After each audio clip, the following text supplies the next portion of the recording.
वो अमित शाह जी खूब मिठाई खिला रहे थे हमारे विधायकों को, हंस करके थोड़ा इंतजार।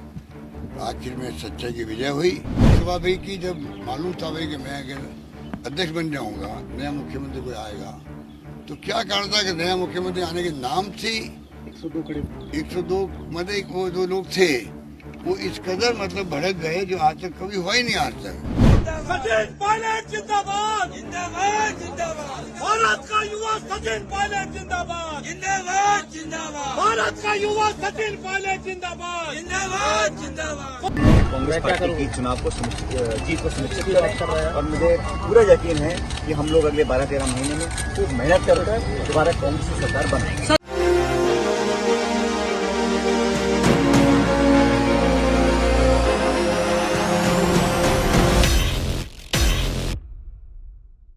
नमस्कार, आप सबका स्वागत है हमारे चैनल नेक्स्ट 9 न्यूज़ पर। मेरा नाम है दीपक गुप्ता। राजस्थान में एक साथ 92 विधायकों के इस्तीफे को लेकर जो बवाल मचा वो सियासी संकट अभी तक थमने का नाम नहीं ले रहा, क्योंकि जो विपक्ष है यानी भारतीय जनता पार्टी, उनका ये कहना है कि इन विधायकों ने इस्तीफा दे दिया लेकिन इसके बावजूद भी जो ये काम है सरकारी वो करते नजर आ रहे हैं। अब इस्तीफा सौंपने के बावजूद भी काम क्यों कर रहे हैं और सीपी जोशी की इसमें क्या भूमिका बनती है कि सीपी जोशी इस मामले पर चुप्पी तोड़ते क्यों नहीं नजर आ रहे। उन्होंने उस रात विधायकों का इस्तीफा कबूल किया था लेकिन सरकारी कामकाज में फिर भी विधायक जुटे हुए हैं। गहलोत का साफ कहना है कि ये विधायकों की नाराजगी क्यों है, जरा ये तो समझने की कोशिश करिए आखिर विधायक नाराज क्यों हैं। और उन्होंने ये तक कह दिया कि कुछ विधायक अमित शाह से जाकर मिले थे, मिठाइयाँ खिलाई गई उन विधायकों को, 10 से 50 करोड़ लेने तक की बातें सामने आई। अब लगातार यही हालात राजस्थान में बन रहे हैं और राजस्थान की स्थिति साफ होने का नाम नहीं ले रही कि राजस्थान में सरकार गिर चुकी है या सरकार बनने की तैयारी है। क्यों सरकार बनेगी तो क्या पायलट की बनेगी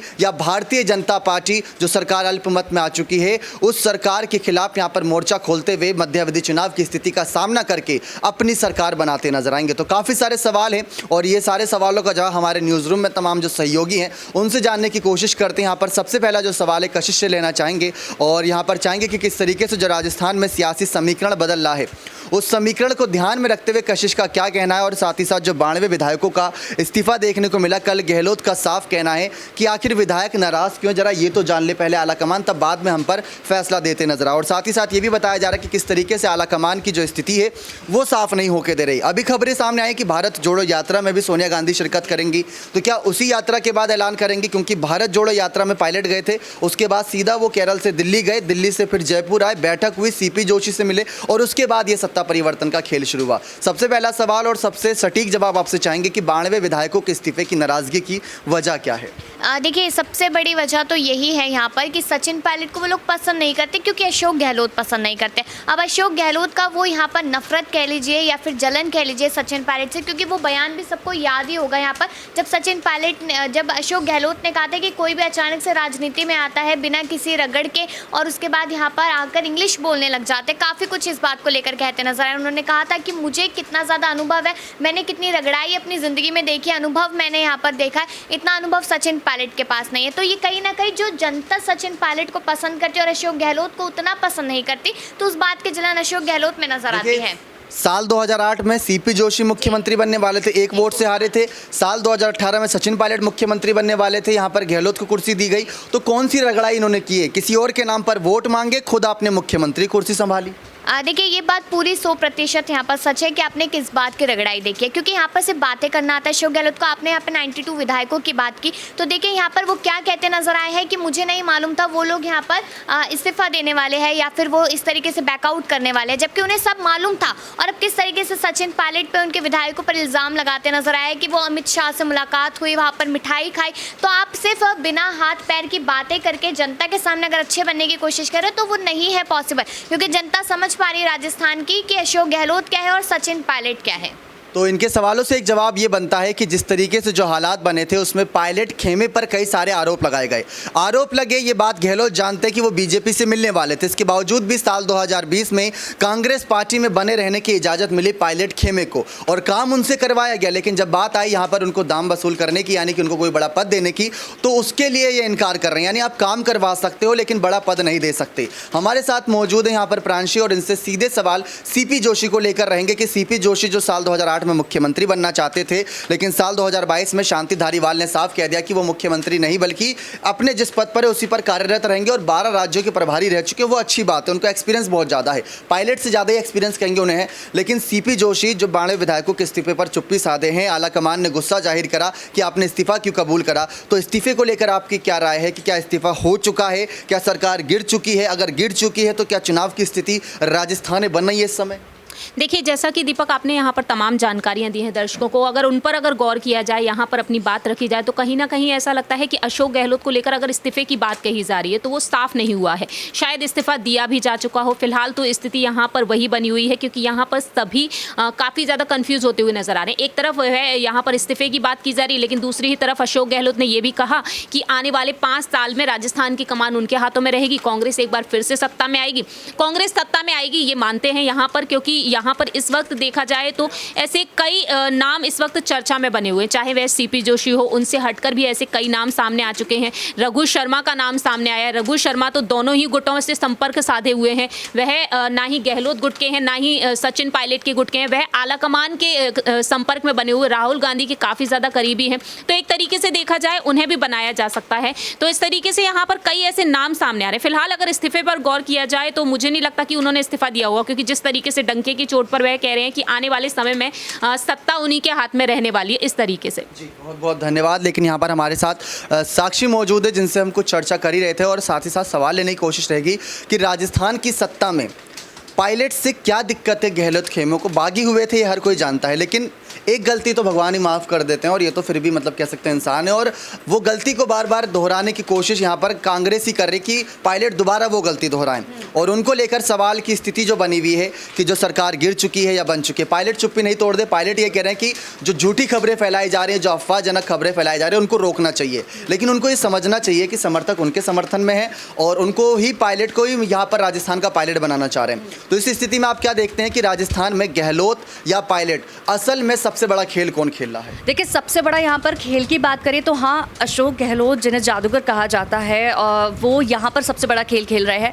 उन्हें सब समझ आता है कि क्या चल रहा है, क्या होने वाला है या क्या कर सकते हैं। इसी बीच अगर हम बात करें, जिस तरह से आपने पूछा कि सचिन पायलट की आखिर उनसे ऐसी क्या दिक्कतें हैं अशोक गहलोत को जो वो नहीं चाहते कि वो यहाँ पर मुख्यमंत्री बने, तो अगर हम आंकड़ों की बात करें कि हमने जितने खबरों में देखा या अशोक गहलोत या आलाकमान की बात करें कांग्रेस की कि क्या दिक्कतें आती है, तो वो ये साफ समझ आता है कि अशोक गहलोत को एक डर लगता है कि सचिन पायलट अभी काफ़ी यंग, काफ़ी युवा नेता हैं और हो सकता है कि वो कुछ ऐसे डिसीजंस ले ले जो सही ना हो मुख्यमंत्री बनने के बाद, यानी कि वो बगावत ना कर दे। उन्हें ये डर रहता है, जिस तरह से काफ़ी नेता बगावत कर देते हैं, हो सकता है वो भी कर दे, दूसरी पार्टी में चले जाए, तो एक डर उन्हें सताता है कि वो ऐसा ना कर दे। लेकिन सचिन पायलट की तरफ से अगर हम देखें तो ये कांग्रेस का आलाकमान भी जानता है कि सचिन पायलट ने कितनी ईमानदारी यहाँ दिखाई है, कितने समय से यहाँ पर काम किया है, कितना परिवार की तरह वो कांग्रेस को समझते हैं। तो यहाँ पर आलाकमान को ये समझना चाहिए और उन्हें वो मौका देना चाहिए।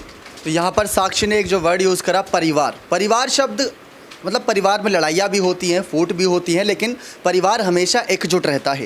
लेकिन साल 2020 में जो उप मुख्यमंत्री पद पर थे, प्रदेश अध्यक्ष पद पर थे, वहाँ से इस्तीफा दिया गया सचिन पायलट के द्वारा। अगर पायलट ने इस्तीफा नहीं दिया होता तो शायद आसानी से कह सकते हैं कि राजस्थान की सत्ता उनके हाथ में जाती। आशीष सर से कल हमने एक सवाल पूछा था सीपी जोशी से जुड़ा, उसी सवाल को आज भी बरकरार रखना चाहेंगे। जो स्थिति इस समय राजस्थान में बनी हुई है, सीपी जोशी यहाँ पर सामने निकल कर नहीं आ रहे हैं और वो खुलकर बातें नहीं कर रहे हैं कि उस रात आखिर हुआ क्या था, क्योंकि सीपी जोशी को इस्तीफे सौंपे गए थे, 92 थे, 76 थे, वो स्थिति साफ नहीं हो रही। आशीष सर यहाँ पर मौजूद हैं और इनसे सीधा सवाल यह रहेगा कि राजस्थान की स्थिति पर जो उन्होंने नजरें बनाई हुई हैं, सीपी जोशी को रविवार की रात को सभी विधायकों ने इस्तीफा सौंपा, एक तस्वीर भी सामने आई थी, पत्र सबके हाथ में थे, वो सौंपते नजर आ रहे थे।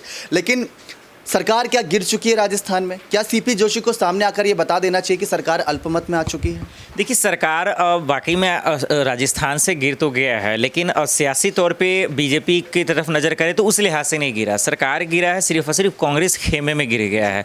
इस बात को अशोक गहलोत ने भी कबूल किया है और इस बात को सीपी जोशी ने भी किया है, धारीवाल साहब ने भी किया है। जब जवाबदेही की जब बात आई तब उसके बाद सब लोग बैकफुट पे आते हुए नजर आए, यहाँ तक कि अशोक गहलोत भी आ गए। देखिए, क्या हुआ नहीं हुआ, सरकार सरकार गिरेगी नहीं गिरेगी, ये चीज़ तो सब समझ में आ गया है कि जो इंसान सबसे करीबी था, जो इंसान सबसे नज़दीक था सोनिया गांधी के, उसके जो है जहन से, उनके माइंड से जो है वो गिर चुके हैं। और अब आने वाले वक्त में साफ हो गया है कि उनका अब राजनीति से खेल खत्म हो चुका है।